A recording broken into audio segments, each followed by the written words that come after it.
Stratejik planla ilgili bir çalışmamız vardı. Stratejik planlarımızı inceliyoruz biz.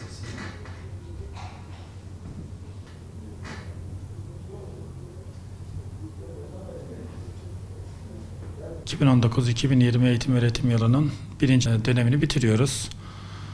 92.500 öğrencimiz, 4.592 öğretmenimiz inşallah Cuma günü karnelerini alıp 15 günlük tatile çıkacaklar.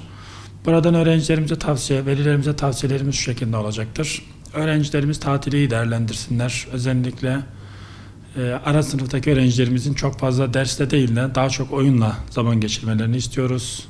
Bol bol kitap okumalarını istiyoruz. Tabii oyunun içerisinde kitap da okumalarını istiyoruz. Fakat tamamen eve kapanmasınlar. Tamamen bilgisayar başında ve tablet başında olmalarını istemiyoruz. Öğrencilerin bilgisayardan, tabletten, teknolojiden uzak, dışarıda, alanda, akranlarıyla oyun oynadıkları, bol bol dinlendikleri, zaman geçirecekleri güzel aktiviteler yapsınlar. Veliler de lütfen bu ara tatili öğrencilerin bir ders eksiklerini tamamlamalarının yanında, kitap okumalarının yanında abartı bir şekilde öğrencilere ödev yüklemesinler. Öğretmenlere de aynı şekilde tavsiyede bulunuyoruz. Çok fazla ödev verilmesini istemiyoruz biz.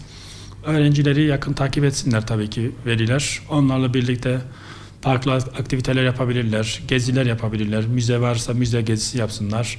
Tarihi yerlerimiz vardır. Bunları mutlaka bir kendi çocuklarıyla birlikte gezmelerini tavsiye ediyoruz. Bütün bunların yanında 8. ve 12. sınıflar biliyorsunuz sınava girecekler öğrencilerimiz.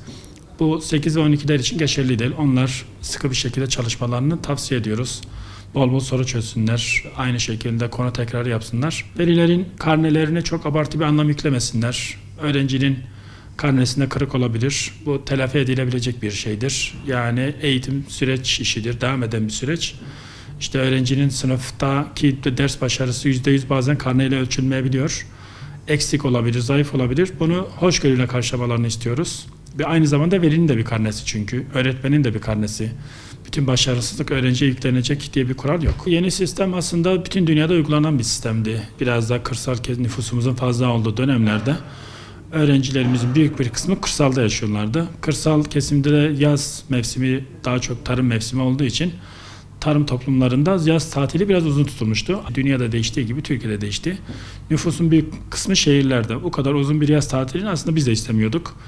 Bütün modern ülkelerde, gelişmiş ülkelerde en az 4 tane tatil var. Türkiye'de de bunlara uydu aslında. Geç kalmış bir karardı.